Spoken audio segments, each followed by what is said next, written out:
welcome back to the David67 Celtic News YouTube channel. Just going to be a wee quick review of yesterday's 1-0 win against Ross County that put us 5 points clear again at the top of the table. Goal difference between us and Rangers the same, as they also struggled to a 1-0 win. So obviously not the best of performances, but taking positives from the game. We won the game. We won the game playing poorly. I think at best one could give some of the Celtic players 5 out of 10, possibly give maybe Callum McGregor 6 out of 10. Otherwise, I don't think anybody played particularly well. I think there were some rather poor performances. To give Burnaby his credit, he hadn't played a competitive match for absolutely ages. He did start the game obviously really well. It was his cross to Abada's shot that got blocked to Ali Johnston, who hit a very good shot, which took a couple of deflections and completely beat the goalkeeper, just trickling over the line in the nick of time. Obviously, brilliant start to the game for Celtic. Shortly after Bernardo missed from the left, we then had Matt O'Reilly getting through into the box. His shot saved, straight back to Bernardo, right in the middle of the goal. And he managed to blaze the ball over the bar. Celtic, however, did stay on top in the game. Ross County not really getting much forward. And then we had the rather disappointing double penalty miss by Luis Palma. He, strangely, coming to Celtic, had a brilliant record of never missing a competitive penalty in Honduran league football, Greek football, or international football for Honduras, and yet he's now missed 3 penalties for Celtic. He didn't look very confident this time, which is confusing because in previous penalty kicks recently he's looked very confident, comes up, strikes the ball really nicely into the goal. This time it looked rather nervy, stuttery, and missed. I don't know whether something's affected his confidence, whether Rodgers and his coaching staff have got into his head to get him to take penalties differently, whether taking penalties isn't something at Celtic practice. It blinking well should be, given the fact how many we've missed this season. Rodgers does say that penalty taker is something he's going to be looking at for the next match. It's always been a bit confusing to me why a player like Matt O'Reilly, Callum McGregor, Paulo Bernardo aren't taking penalties. They all look like very confident strikers of the ball. And yet McGregor has taken penalties for Celtic, has scored some, has missed some, and O'Reilly, to the best of my knowledge, hasn't taken a competitive penalty for Celtic, and I do find that a wee bit bizarre. Celtic stayed on top, did have another couple of chances. The goalie made a couple of really nice saves from Luis Palma. Abada started the game off really well, but seemed to fade away. Luis Palma in the second half, rather anonymous. A lot of the players actually in the second half were rather anonymous. That was one of the poorer performances that I've seen this season for Matt O'Reilly. Probably I would grade it right down with his performance against Kilmarnock in the second half. And O'Reilly didn't seem to have that inventiveness, creativity, and ability to find a good pass in and around the box like he has so much recently. Bernardo seemed a wee bit off it. McGregor did try hard, kept the team rallied and going. Another player I think that to me looked like he was struggling after Cameron Carter-Vickers went off was Liam Scales. I think his lack of pace was exposed again yesterday, as it had been against Bucky Thistle in the Cup last Sunday. And it is slightly concerning that Scales does not appear to be able to form a good partnership with Nawrocki. think Nawrocki and Scales are both a wee bit on the slow side, whether that's Nawrocki just coming back to full fitness, having had a long spell out with a leg injury. I'm not sure, but certainly a combination of Scales and Burnaby down the left side of the defence doesn't work. Burnaby caught out of position many, many times, and we were actually quite lucky to get away with the 1-0 win. Ross County in the first minute of added time got down their right wing, our left side, and Scales and Burnaby and Nawrocki all missing in action, and Joe Hart, to give him a lot of credit, having had not very much to do for the whole 90 minutes before, did pull off a great save, diving to his right and then getting back on his feet to pick up the rebound. However, again, some poor defending down the left-hand side of our defence, and Sims hooked the ball over the bar, luckily. And in the first half, the other thing that Joe Hart had to do really in the first half was come out and claim that corner, completely flapped at it, as is becoming rather too common. Celtic's central defence at corners and direct free kicks was poorly organised, and their Nightingale managed to hit the bar when he had the whole goal at his mercy. So one can say we were lucky to win, and sometimes that's what you need in a title run, and winning cups and leagues, etc., is days where you play poorly and you still won. So we played poorly, we still won. Going forward, I have quite a lot of concerns regarding Kyogo. He seems very hot and cold at the moment, in and out of form. I do wonder whether the lack of the call-up for the Asian Cup has hit his confidence, whether the pressure of being the only recognised striker that Rodgers is willing to play at the club at the moment is getting to him. He does seem to struggle in these sorts of games against nine-man defences. His best games, I think, this season have been the two against Rangers and some of the European matches where he gets a wee bit more space. The teams aren't doing blanket nine-man defences, and Kyogo seems to be able to get himself a bit of space and run through defences and hang about on the last shoulder of the defenders. But yesterday, you would hardly know that Kyogo was playing.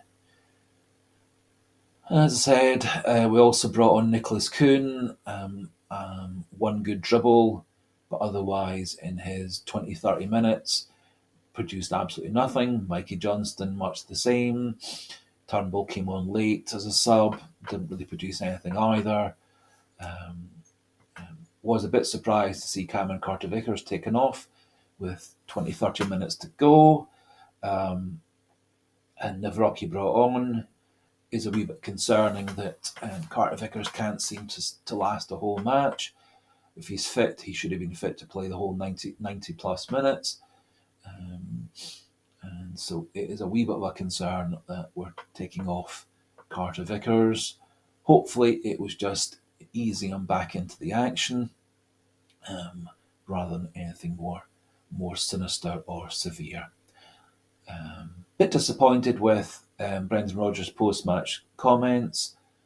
He did give the credit to the players for fighting and securing the win, but talking about anxieties defending a lead late in the game. For goodness sake, we were playing Ross County, second bottom of the league.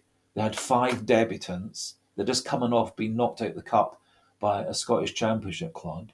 This was a team we should have had no anxieties about. And by all means, we're 1-0 up going into added time. Why not be a bit more defensive? Nice flat back four, keep the players back, keep Ross County in front of us, don't let them through us, don't let them past us, secure the win. Instead, Scales, Nawrocki, Burnaby, all out of position, which allowed Ross County twice to get through and nearly score. Just a few stats to show that Celtic were very much on top in the game. 70% possession to 30. Shots were 17 for Celtic, 7 for Ross County, with 7 on target for Celtic and 1 on target for Ross County. But he did hit the bar, and they did sky the ball over the bar in the 94th minute. Corners were 7-7, which I found a wee bit surprising, because it certainly didn't look like Ross County were down our end that much, but obviously were. And so going forward, I think this game does show we do need another left back, whether that's Scales moving across to left back, and getting Nawrocki and Carter Vickers as a partnership. I personally would actually look at bringing Gustav Lagerbielke back into the side. I know that's not something that Rodgers is ever going to do unless Welsh and Carter Vickers and Nawrocki are all struck down with gastric flu or something. But I actually think Lagerbielke has more height than any other defender Celtic have got. He's quicker than any of Celtic's other central defenders. And obviously he and Scales formed a good partnership together when they were thrown in at the deep end. I can see also Carter Vickers and Scales forming a good partnership. But maybe now time just to give Scales a go at left back, because Burnaby certainly isn't the answer. On another day, Burnaby's lack of ability to defend down that side could easily have cost us 2 or 3 goals. So I wonder, popping Scales across to left back, get Nawrocki and Carter Vickers in the middle, get them forming a partnership. I think Carter Vickers' wee bit extra pace and defensive organisation will cover for Nawrocki as he gets used to that back four. Then we can maybe move forward. Does look like Bologna are happy now to loan or sell Sidney Van Hooijdonk. There were 3 or 4 teams in for him at the summer transfer window. It would appear at the moment Celtic are the only team expressing an interest. However, it would not be unexpected if one of the Dutch teams trying to push into the Champions League qualifiers or Europa League qualifier spots, wouldn't be surprised if they also looked to buy Van Hooijdonk in this transfer window. Celtic do seem to have been a wee bit slow in the transfer market this winter transfer window, and we certainly don't seem organised, and that seems to have coincided with Brendan Rodgers coming back. Not clear whether he is interfering or not interfering with the scouting department, but we certainly don't seem to be proactive and pushing forward and aggressive in the transfer market as we were under Ange Postecoglou. In both the winter transfer windows, he already had signings all lined up for January the 1st. And this time around, Brendan Rodgers and the scouting department seemed disorganised, confused, slow, giving out double messages. And so for me, the change in transfer policy is down to Rodgers interfering with things, producing a lack of clarity for the scouting department and the board as to what he wants, who he wants, and for how much he wants them. I think others will equally blame the board, blame the scouting department. I think probably in the end it's a joint responsibility amongst all those different people. Just it doesn't feel as organised either in terms of the team, the selection, or the player recruitment. And things at the moment just aren't being consistent or well managed, well organised by Rodgers and his team. I am very hopeful that things can turn around. We had obviously a good wee spell there with the Livingston, Dundee, Rangers, St Mirren matches.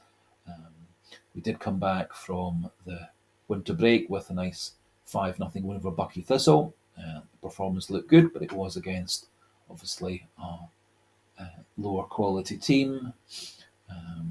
Ross County, to all intents and purposes, tried very, very hard. They were well organised, and had they been a wee bit better taking their chances on the break, we could easily have come away like we did against Motherwell with just a point.